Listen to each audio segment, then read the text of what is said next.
नमस्कार, मैं हूं सोनम चौरसिया और आप देख रहे हैं स्टार इंडिया न्यूज। छत्तीसगढ़ में भाजपा द्वारा परिवर्तन यात्रा निकाली जा रही है। परिवर्तन यात्रा की शुरुआत भाजपा द्वारा दंतेवाड़ा से 12 सितंबर को की गई थी। वहीं आज ये परिवर्तन यात्रा राजनांदगांव पहुंची, जहां शहर के फरहद चौक से रोड शो करते हुए कृषि उपज मंडी बसंतपुर में आम सभा का आयोजन किया गया। परिवर्तन यात्रा में गोवा के मुख्यमंत्री प्रमोद सावंत, पूर्व मुख्यमंत्री छत्तीसगढ़ रमन सिंह, भाजपा प्रदेश अध्यक्ष और बड़ी संख्या में भाजपा पदाधिकारी मौजूद रहे। भाजपा के द्वारा परिवर्तन यात्रा की शुरुआत की गई है। ये परिवर्तन यात्रा राजनांदगांव पहुंची, जहां शहर के फरहद चौक में यात्रा का भव्य स्वागत भाजपा पदाधिकारी सदस्यों द्वारा किया गया।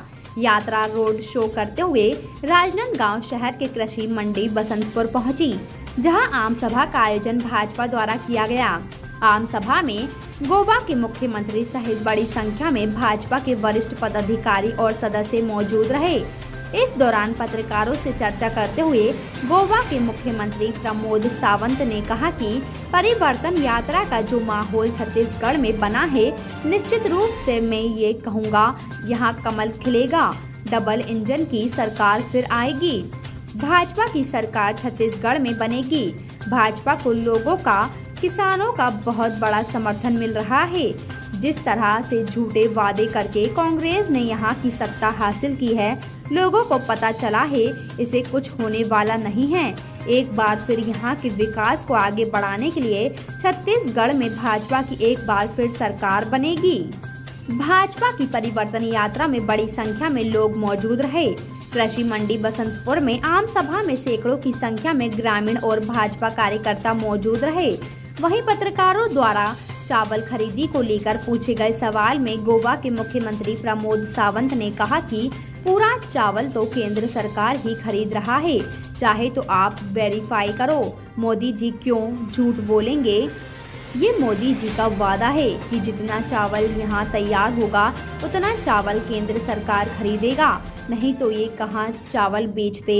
वहीं गोवा में भी शराब बिक्री तो लेकर पूछे गए सवाल में उन्होंने कहा कि एक्साइज पॉलिसी है। एक्साइज पॉलिसी के अंतर्गत शराब बिक्री है। यहाँ जैसे हर एक दुकान में हर स्टेट की पॉलिसी रहती है। छत्तीसगढ़ में विधानसभा चुनाव 2023 के अंतिम में होने हैं, जिसको लेकर राजनीतिक सरगर्मी तेज हो गई है। भाजपा ने परिवर्तन यात्रा की शुरुआत की है और प्रदेश में एक बार फिर भाजपा की सरकार लाने भाजपा द्वारा परिवर्तन यात्रा की जा रही है। परिवर्तन यात्रा आज राजनांदगांव पहुंची, जिसमें बड़ी संख्या में भाजपा पदाधिकारी सदस्य मौजूद रहे। इस दौरान प्रदेश सरकार पर जमकर निशाना साधा गया। रमेश पटेल जी और राजेंद्र गोलछा जी और रविंद्र वैष्णव जी सभी से बनाते वक्त उन्होंने सोचा था हमारा छत्तीसगढ़ एक सांस्कृतिक राज्य होगा। हमारे छत्तीसगढ़ एक युवाओं के लिए, किसानों के लिए, हमारे बहनों के लिए एक सुरक्षित राज्य होगा। और वही राज्य हमारे डॉक्टर रमन सिंह सही में दूसरी ओर ले जा रहे थे, लेकिन बीच में 5 साल के लिए थोड़ा सा, जैसे साहब ने बताया कि हमेशा के लिए वो क्या बोलते, स्वीट खा खा के थोड़ी सी मिर्ची लगी। आपको लगा कि मिर्ची खाएंगे, क्योंकि आपने एक बार अभी मिर्ची खा के देखी है। अभी फिर से खाएंगे क्या? फिर से खाएंगे? कांग्रेस की सरकार आप लोगों ने देखी, कांग्रेस किस तरह से इस राज्य का विकास करता है वो भी आप लोगों ने देखा है। फिर से देखना है।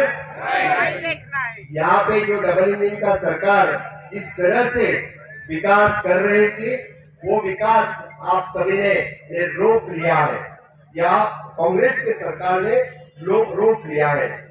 अब नहीं सही को, अब नहीं सही को। जी हाँ, बिल्कुल हमें बदलना है। हम बदल के ही रहेंगे। इस सरकार को बदलने के लिए ही परिवर्तन यात्रा निकली है। और मुझे निश्चित रूप से याद है, मैं बिल्कुल जो बात अभी तक के वक्ता सभी बोल रहे थे, मुझे सब बात समझ रही थी। प्रॉब्लम इतना ही है, आपके लैंग्वेज में मैं समझता हूँ, लेकिन बात करने में तकलीफ है। जो बोल रहे यहाँ के हर बात पे यहाँ का युवाओं को विकास का, किसान के विकास, हमारे महिलाओं के विकास का सभी किसी ने रोक लगाई तो यहाँ के मुख्यमंत्री भूपेश बघेल ने रोक लगाई है। जो माहौल छत्तीसगढ़ में बना है, निश्चित रूप से मैं ये कहूँगा कि यहाँ कमल खिलेगा। डबल इंजन की सरकार आएगी। भाजपा की सरकार छत्तीसगढ़ में परिवर्तन यात्रा से आ रही है। मैं निश्चित रूप से बता रहा हूँ, लोगों का समर्थन, बहुत बड़ा समर्थन लोगों का, किसानों का, महिला भगिनों का, सबका समर्थन भारतीय जनता पार्टी को मिल रहा है। जिस तरह से झूठे वादे करके कांग्रेस ने यहाँ की सत्ता हस्तगत की थी, लोगों को पता चला है इनसे कुछ होने वाला नहीं है। अभी एक बार यहाँ के विकास को आगे बढ़ाना है और यहाँ का इंफ्रास्ट्रक्चर डेवलपमेंट और ह्यूमन डेवलपमेंट की बात कोई कर सकता है तो सिर्फ एंड सिर्फ भारतीय जनता पार्टी ही कर सकती है। जिस तरह से केंद्र की हो या राज्य की डिफरेंट स्कीम यहाँ पे इम्प्लीमेंट करनी हो तो भाजपा सरकार ही कर सकती है। मुझे लगता है कि छत्तीसगढ़ के युवाओं के लिए, छत्तीसगढ़ के महिलाओं के लिए, छत्तीसगढ़ के किसानों के लिए कमल की सरकार ही जरूरी है। और निश्चित रूप से मैं दावे के साथ कह सकता हूँ कि छत्तीसगढ़ में फिर एक बार कमल खिलेगा। भैया, पूरा चावल तो केंद्र सरकार ही खरीद रहा है। वे चाहे तो आप वेरीफाई करो, यानी मोदी जी क्यों झूठ बोलेंगे? ये मोदी जी का वादा है, जितना चावल यहाँ तैयार होगा उतना चावल केंद्र सरकार खरीदेगी, नहीं तो ये कहाँ चावल बेचते हैं। मुद्दे की बात चौरसिया सिस्टर के साथ देखते रहिए स्टार इंडिया न्यूज चैनल पर।